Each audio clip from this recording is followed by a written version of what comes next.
Minhas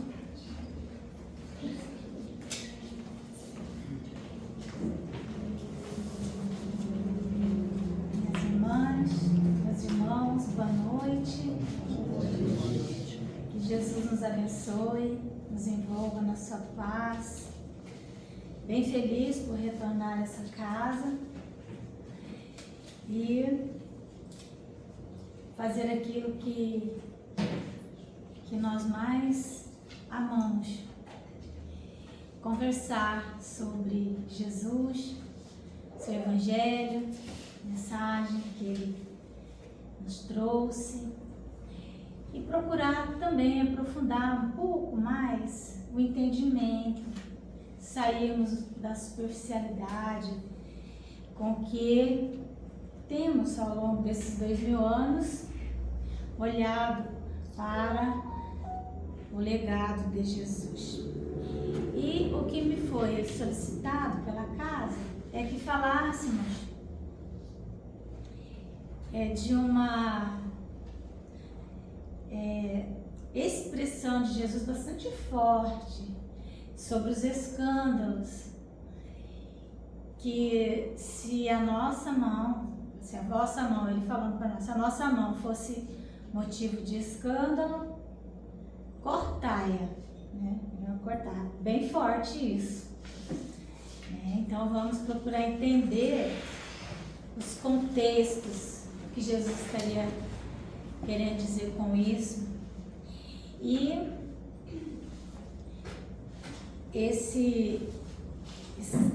essa sugestão de Jesus para que cortemos a nossa mão, que arranquemos o nosso olho, né? Ela está no Sermão da Montanha. Começa lá, Sermão da Montanha, capítulos 5, 6 e 7 do Evangelho de Mateus, sendo que no capítulo 5 começam as bem-aventuranças e ali Jesus, ele está falando para os discípulos no Sermão da Montanha, não é para a multidão, não é? Para a multidão ele reservou alimento, pão, peixes, multiplicou tudo, mas esse conteúdo ele chamou os discípulos, né? E para falar a eles especificamente.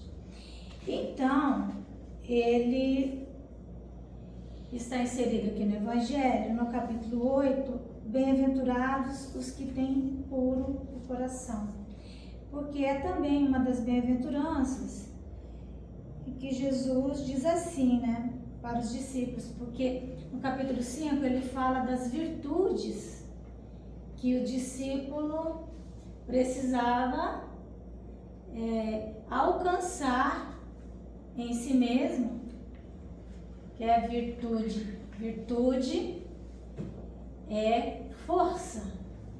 Isso é virtude, né? Vem de vir. Vir é viril. Viril significa força. Não necessariamente homem. Tem mulheres viris e homens feminis. Isso também não tem nada a ver com opção sexual. Mas então, essa força viril, isso é virtude, é uma energia, uma potência. A mulher virtuosa, ela realiza coisas que muitos homens juntos não conseguem. Vamos dar um exemplo, irmã Dulce. Se eu olhava para ela, uma pessoa prisioneira praticamente da cama. No entanto, ela deixou uma obra gigante, né? Madre Teresa, Chico Xavier, ao final. Então, virtude, essa força que precisamos desenvolver em nós. E não adianta pensar que é se virar da alimentação, fazer exercício físico, não é isso, né? Então, ele fala dessas virtudes, e uma delas é: bem-aventurados os que têm puro coração, porquanto verão a Deus. E a partir de então, Allan Kardec pega esse conteúdo e no capítulo 8 ele fala dessa pureza de coração. Por que o coração tem que ser puro para que possamos ver a Deus? Ele dê seus olhos melhor habilitados, menos sem óculos, né? Para podermos ver a Deus, né? Por que esse coração puro? O que isso significa? O coração, nós temos um médico aqui, né? Que não vai me deixar mentir sozinha. Mas pelo que nós já estudamos, o coração, ele é o primeiro órgão que se forma no útero materno, antes do cérebro. Ele está aberto, não é isso? Parece umas pétalas abertas. Por que o coração? Ele é o primeiro a receber a programação que fizemos antes de mergulharmos de uma vez por todas aqui nesse mundo, não é? Nesse mundo aqui, tão complicadinho. Então o coração, ele recebe essas informações, ele recebe o nosso planejamento reencarnatório. Não está no cérebro, está no coração. Claro que é uma conexão direta dos vasos sanguíneos, né? Coração com a glândula pineal, cérebro, mas o coração guarda o que viemos fazer ali, né? Com quem estaríamos? Onde deveríamos nos plantar? Né? Então, ouvir a voz do coração. Precisamos aprender a ouvir a voz do coração e segui-lo, porque aí a chance de errar é menor. Então, mas esse coração tem que estar puro, ele tem que estar limpo, para que possamos ver a Deus. Mas Deus, que é Deus? Pergunta Allan Kardec na primeira questão de Livro dos Espíritos. Que é Deus? Não é quem é Deus, é que é Deus. Que é esquecer, né? Em francês. Que é Deus. Tem algumas traduções que eu já vi quem, né? Mas Deus não é um quem, ele é o que? A inteligência suprema, causa primária de todas as coisas. Como é que nós vamos ver uma inteligência? Como que nós vamos ver uma inteligência suprema, causa primária ou primeira, tanto faz, de todas as coisas? Através do resultado da sua criação. Então, ver a Deus significa ver a sua obra, reconhecê-lo na sua obra e então adorá-lo. Mas para isso é necessário um coração puro e simples, como o das crianças. As crianças veem a Deus o tempo todo. É que nós as ensinamos a serem cegas, porque somos cegas, com os nossos preconceitos, com as nossas idiosincrasias, nosso jeitão. Então a criança chega e fala e nós a reprimimos. Mas a criança, ela se aproxima de qualquer animal sem nenhum medo, não é? De qualquer pessoa. Ela sorriu para ela, se ela gostou do jeitão, ela não faz questões, não faz perguntas do ponto de vista material, do ponto de vista moral, não. Porque ela tem ainda um coração puro, ela guarda com ela ainda, é um papel em branco. E aquele coração, ele está apenas nesse momento ainda com as informações do mundo espiritual. Então, ver a Deus significa estabelecermos uma relação de simetria, de generosidade, reciprocidade, de amorosidade com todos os reinos da natureza. Todos os reinos. Começando pelo reino mineral, né? Aliás, justamente, né? O reino mineral é o primeiro mesmo que nós estabelecemos uma relação de afeto, não é? Aqui, ó. Diamantes. Anel, ouro. Não é esquisito, é uma pedra. Ai, meu Deus do céu, né? Então, a gente não consegue desapegar, né? Esse amor ao vil metal, né? A pedra lascada. Imagina lá no tempo, o homem da pedra, quando ele fez a primeira roda, né? Ou quando ele, com aquela pedra, ele fez algum objeto que fosse uma utilidade para ele, o tanto que ele passou a amar aquilo. E o tanto que nós amamos pedra, né? Granito, mármore, não é? A gente não ama. Fácil amar, não é? Uma cozinha. Não, a gente não ama fácil? Fala a verdade. Muito mais fácil amar uma pia de granito, uma coisa toda linda, do que aquele senhor que chega às vezes irritado, né? Não é? Então, é porque, lógico, a nossa primeira relação foi com o reino mineral mesmo, normal. Nós temos praticamente a tabela periódica dentro do nosso organismo, né? É isso? Então, em seguida, a nossa relação, se nós formos olhar esse processo de evolução da humanidade, nós vemos que assim que saímos da idade da pedra, nós entramos na agricultura, a relação com o reino vegetal. Quando as mulheres, nós, caso, né? Os homens saíram da caverna, a mulher ficava, aí ela começou a perceber que comia alguma coisa, um fruto, aí caía aquele negócio ali no chão, não sabia o que era, daqui a pouco eles começaram a ficar mais tempo no mesmo local, depois que o homem descobriu ferramentas que o protegessem. E então a mulher percebeu que aquilo virava uma planta e tal, e depois dava o mesmo fruto que ela tinha comido. Olha que interessante. E então, relação de proximidade, né? De utilidade. E passamos a amar o reino vegetal. Não é assim também que a gente tem nossas plantinhas, né? Porque tem uma idade também, né? Que no começo não é assim, adolescente não quer nem saber, mas não chega aquela idade que a gente sai rodando planta para todo lugar, né? Diz que depois da terceira mudinha você nunca mais é a mesma. Você tem caminho sem volta, é igual o gato, né? Então, caminho sem volta é o reino vegetal. Nós estamos o que? Aprendendo a ver quem? Quem não? O que? A inteligência suprema, criadora de todas as coisas ali.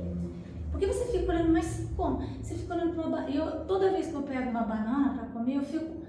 Porque eu adoro banana. Meu Deus, que coisa perfeita aquela casca. Depois, que coisa mais absurdamente perfeita. Uma laranja, mas a laranja você ainda tem que, né, pegar uma faca e tal. Mas, meu Deus! Como que ele nos deixou tudo isso e nós ainda não conseguimos ver, né? Então, o coração. Para isso, evidentemente, que nós temos que abrir espaço, permitir que essa energia circule, não é? E então, depois do reino vegetal, nós aprendemos a utilidade dos animais, né? Os animais começaram a nos ajudar, começamos a domesticá-los. E assim foi. Então, eu sempre digo, quem não gosta de animal, não gosta de ser humano. Não tem como. Porque o ser humano é o último. Porque, gente, não é fácil amar o ser humano. Não é. É muito complicado, né? Então, amar o nosso próximo exige que tenhamos passado pelos outros reinos.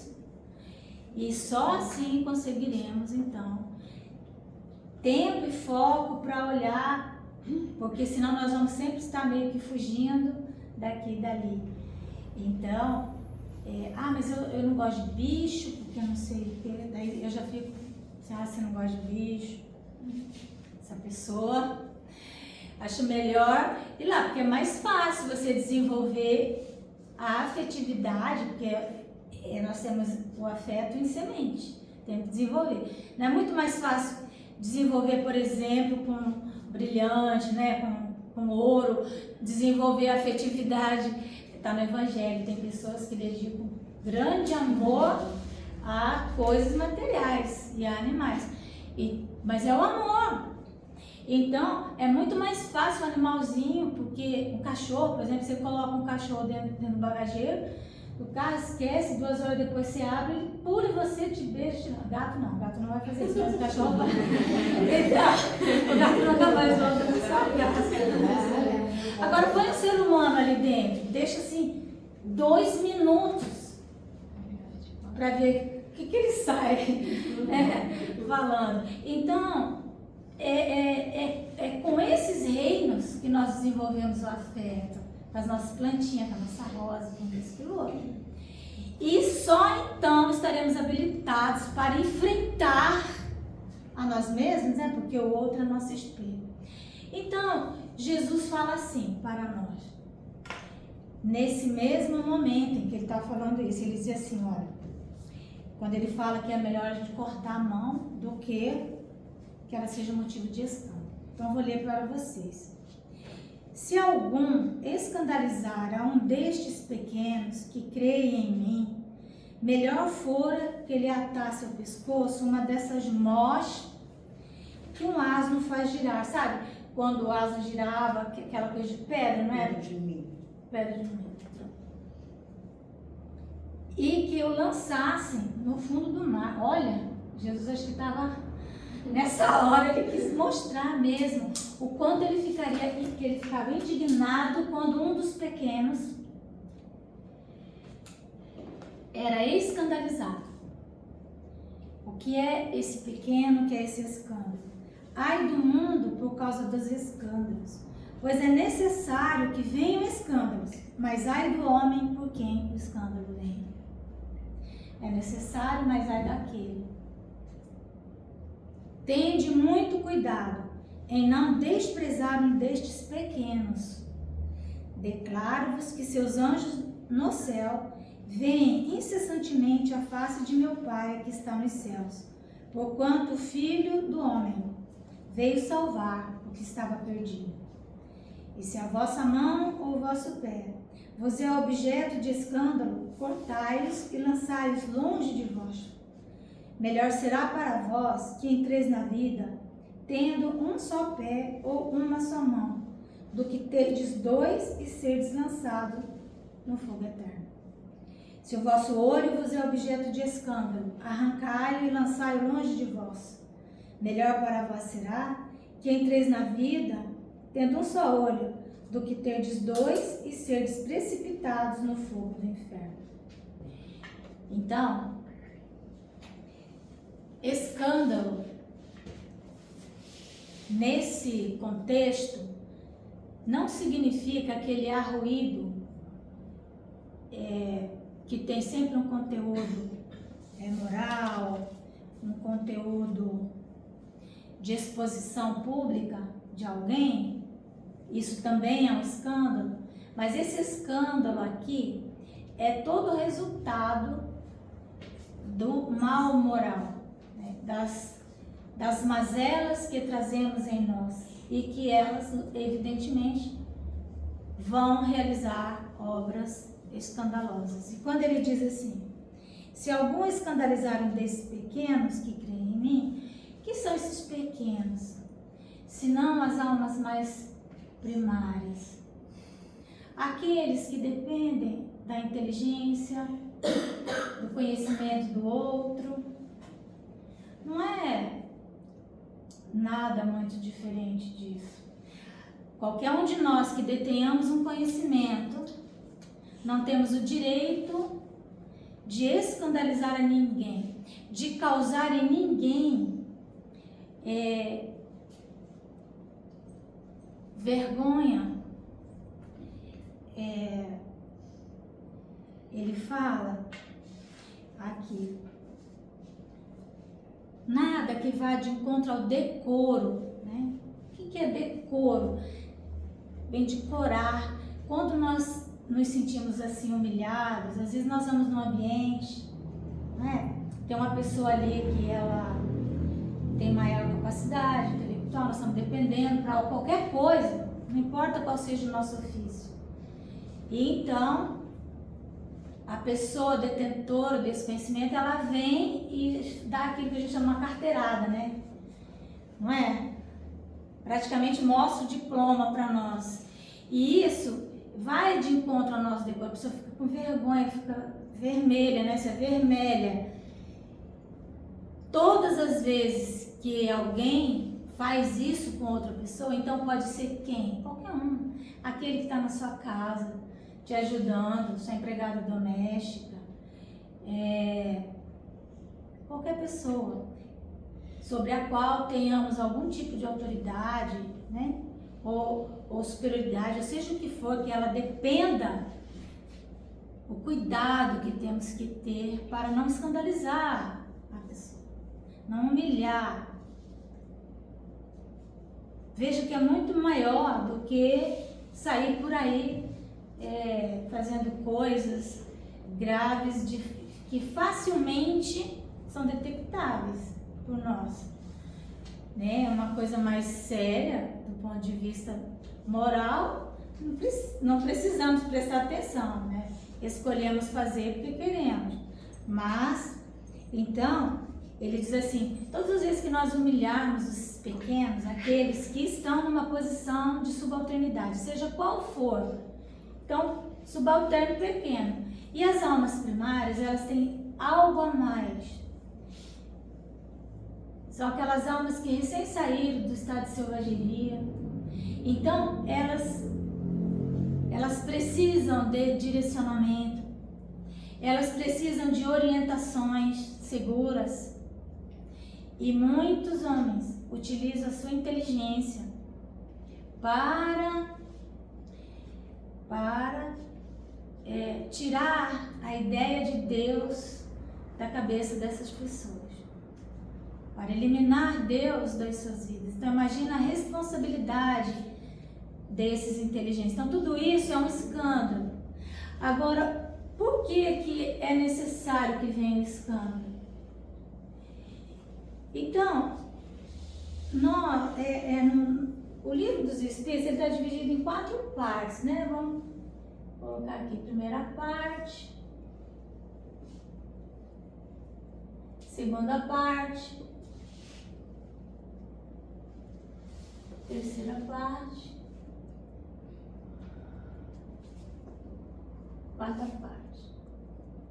Não é isso? Então, fui subindo. Então, na primeira parte, nós vamos ter o quê? O mundo material. Aqui, matéria. Mundo material, a nossa relação com o mundo material. Aqui nós vamos ter a nossa relação com o mundo espiritual. Certo? Terceira parte, a nossa relação com o mundo moral. E a quarta parte com o mundo consciencial.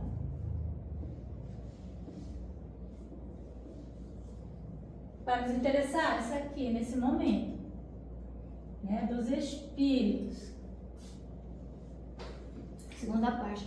Na segunda parte, nós temos um momento lá que Allan Kardec fala sobre se os espíritos são todos iguais, se tem diferença de um para o outro.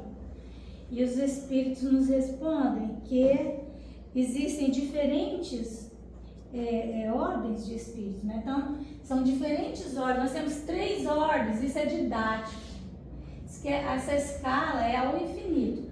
Mas eles dividem em 3 ordens, sendo que a terceira ordem,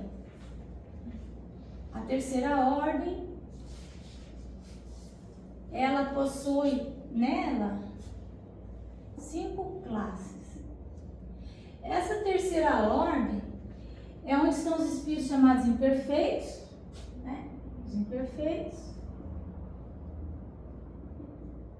como ela tem 5 classes, tem uns que são bem perfeitos, né? Depois nós vamos para a segunda ordem.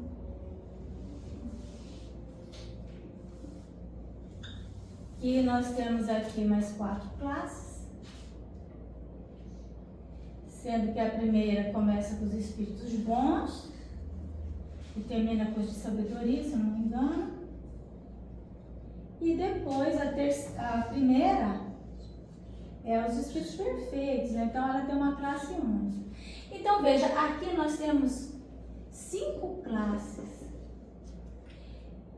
E a grande maioria da população da Terra está onde? São espíritos bons, começa com bom, doutor Bezerra é um espírito bom. Né? Doutor Bezerra é bom, e o bom é a primeira, é a 4ª classe. Ele é bom, no caso, viu? Então, aqui estão os imperfeitos. Aí nós vamos ver qual é a característica desses imperfeitos. Tem aqueles que se comprazem no mal, tem aqueles que são ignorantes, pura e simplesmente eles ignoram, são inocentes, sem ciência. Esses ignorantes, eles têm a tendência de pender para quem os influencie. Eles vão aprender, não sabem. Olha a responsabilidade. Lembrando que tem um aspecto que muito pouco percebido por nós, que são também os seres sub-humanos, né? Os seres sub-humanos, eles existem.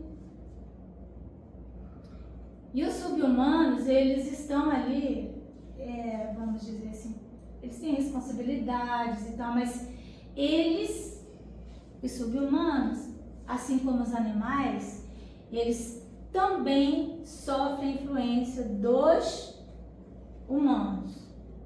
São os seres da natureza, né, que nós sabemos que existem. No livro Nosso Lar fala, no próprio livro dos Espíritos também fala. Então, esses seres, eles sofrem a nossa influência. Então, eles são os pequeninos também. Os animais são os pequeninos. Não são só pessoas, são todos os reinos que nós podemos escandalizar. Veja, eu sempre digo assim, né? Que nós passamos na história da humanidade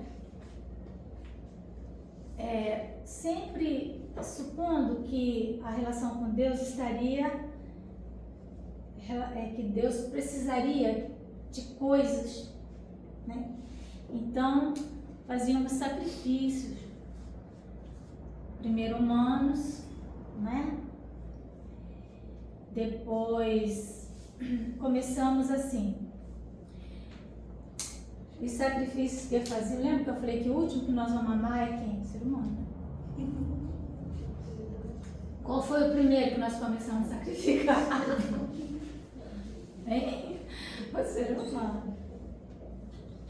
Depois nós evoluímos e começamos a sacrificar os animais. E hoje, então virou um holocausto, né, o reino animal. Lembra no templo lá, Jerusalém? O horror que era, né? Sacrifício dos animais, o verdadeiro comércio. E depois, hoje, nós estamos vivendo o holocausto do reino vegetal, né? Vai no casamento, né? Quantidade de flores. Eu sempre falo, quando a Lady Diana morreu, as rosas quase foram extintas, né, na Europa. É um holocausto, nós não nos damos conta. Entendeu? É a mesma coisa, te oferece, não é? Então, é uma forma, né, de alguma maneira. Imagina um vidente, né, um Chico Xavier, vendo a hora que corta assim, aquela, né, aquele sangue da rosa. Então, é necessário que venha o escândalo, porque aqui nós não vamos sair daqui dessa terceira ordem né, passar para outra, sem nos relacionarmos uns com os outros. E é como se fôssemos pedrinhas, toda pontudinha, dentro de um ambiente, e aí nós vamos, o homem, né, ele evolui através do próprio homem, então nós vamos nos machucando, daqui a pouco, um dia, vai ficar tudo redondinho, nós vamos nos tocar sem nos machucar. Então é necessário que venha o escândalo, mas é porque ele tem que vir, porque nas relações que vão acontecer aqui, são relações muito dolorosas, de muito egoísmo. Aqui está egoísmo, aqui está orgulho, aqui está ciúme, aqui está inveja, aqui está cupidez, né? Tudo está aqui. Avareza está aqui, prodigalidade está aqui, né? Vaidade, tudo aquilo. Tudo aqui. Então, talvez tenhamos algumas questões nós já superamos, outras não, mas nas relações isso vai aparecer. Isso vai aparecer, inevitável. Agora, ai daquele, né? Por quem veio o escândalo. Por quê? Porque ele está, é necessário que venha, porque é só através dessas pontas que nós vamos nos polirmos. Mas se ele é instrumento da lei, ele vai responder por isso. Por exemplo, um filho ingrato, né? Tem um texto, a ingratidão dos filhos e os laços de família. Um filho ingrato. Ah, mas o meu pai, ele também foi ingrato, o pai dele ou na outra encarnação. E não necessariamente, viu, gente? Porque pode não ser isso. Pode ter mãe missionária, pai missionário. O pai pode estar resgatando outro tipo de dívida com o filho, mas vamos supor, né? Então, que tenha realmente acontecido isso, que seja a lei de causa e efeito bem assim, matematicamente colocada, né? Bem quadradinha. Então, aquele filho ingrato, ele não deixa de ser ingrato porque o pai o mereceu, né? Ele não deixa de ser ingrato. E ele não vai deixar de estar... ele não vai deixar de estar contrariando a lei de Deus, a lei de justiça, amor e caridade. Tá certo? Então, esta questão dos escândalos, quando fala que é preferível você cortar a sua mão, a mão, ela significa a utilidade. Então, coisas que não sejam úteis, muitas vezes não são tiradas. Não necessariamente a mão, né? A gente fala, me dá uma mão aqui, me dá uma mão aqui, me ajuda aqui. Então, é isso. Os olhos. Aquela pessoa que sempre vai enxergar o mal no outro. Está sempre reunindo, quando se reúne já procura um assunto, não é? Desagradável, para falar de ciclano, de beltrano, criando uma energia ruim. O que acontece? Ela vai perdendo a capacidade de ver, a percepção dela vai ficando cristalizada. O que é isso? A percepção é a nossa mediunidade. A mediunidade é essa função de senso e percepção. Então nós vamos perdendo as nossas funções, vamos nos tornando pessoas cristalizadas, endurecidas. E, enfim, as que vão se aproximando de nós, vão se aproximando sempre em razão da faixa vibratória, acabamos ficando num círculo pesado e aí pode acontecer qualquer coisa, né? Então essa questão dos escândalos é isso, é o resultado desse mal, da nossa incapacidade de ver a Deus, nosso coração impuro, e que Jesus nos abençoe, possamos estar unidos, reunidos mais vezes para recordarmos, ficar alerta, né? Tá bom? Obrigada mais uma vez. Obrigada, Márcia. Nós vamos passar para a segunda parte dos nossos trabalhos.